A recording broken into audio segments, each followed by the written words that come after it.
Nehemiah 13.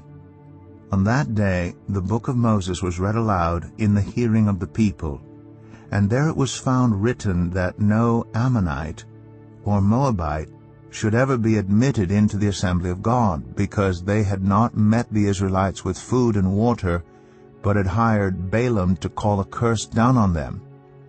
Our God, however, turned the curse into a blessing. When the people heard this law, they excluded from Israel all who were of foreign descent.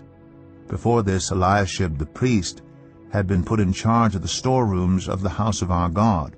He was closely associated with Tobiah, and he had provided him with a large room formerly used to store the grain offerings and incense and temple articles, and also the tithes of grain, new wine, and olive oil prescribed for the Levites, musicians, and gatekeepers, as well as the contributions for the priests. But while all this was going on, I was not in Jerusalem, for in the 32nd year of Artaxerxes, king of Babylon, I had returned to the king. Sometime later I asked his permission and came back to Jerusalem.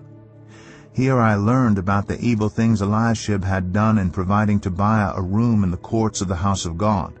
I was greatly displeased, and threw all Tobiah's household goods out of the room.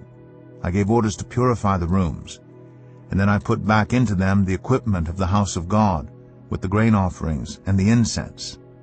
I also learned that the portions assigned to the Levites had not been given to them, and that all the Levites and musicians responsible for the service had gone back to their own fields.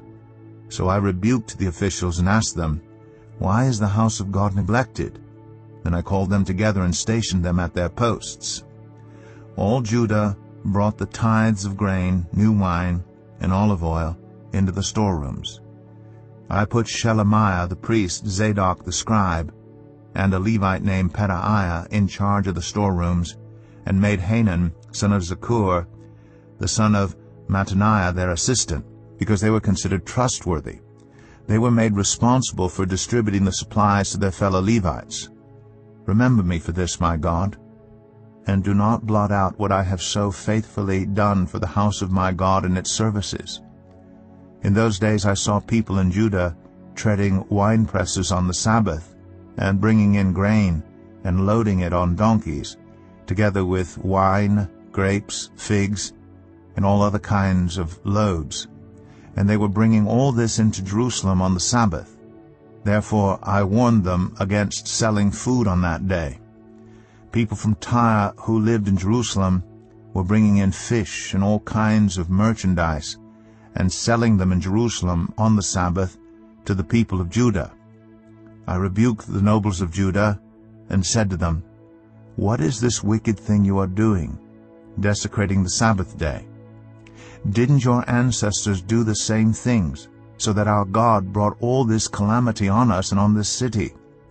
Now you are stirring up more wrath against Israel by desecrating the Sabbath." When evening shadows fell on the gates of Jerusalem before the Sabbath, I ordered the doors to be shut and not opened until the Sabbath was over. I stationed some of my own men at the gates, so that no load could be brought in on the Sabbath day. Once or twice the merchants and sellers of all kinds of goods spent the night outside Jerusalem. But I warned them and said, "Why do you spend the night by the wall? If you do this again, I will arrest you." From that time on, they no longer came on the Sabbath. Then I commanded the Levites to purify themselves and go and guard the gates in order to keep the Sabbath day holy. Remember me for this also, my God, and show mercy to me according to your great love. Moreover, in those days I saw men of Judah who had married women from Ashdod, Ammon, and Moab. Half of their children spoke the language of Ashdod or the language of one of the other peoples, and did not know how to speak the language of Judah. I rebuked them and called curses down on them. I beat some of the men and pulled out their hair. I made them take an oath in God's name and said, "You are not to give your daughters in marriage to their sons, nor are you to take their daughters in marriage for your sons or for yourselves." Was it not because of marriages like these that Solomon king of Israel sinned? Among the many nations there was no king like him. He was loved by his God, and God made him king over all Israel. But even he was led into sin by foreign women. Must we hear now that you too are doing all this terrible wickedness and are being unfaithful to our God by marrying foreign women?" One of the sons of Joiada, son of Eliashib, the high priest, was son-in-law to Sanballat the Horonite, and I drove him away from me. Remember them, my God, because they defiled the priestly office and the covenant of the priesthood and of the Levites. So I purified the priests and the Levites of everything foreign, and assigned them duties, each to his own task.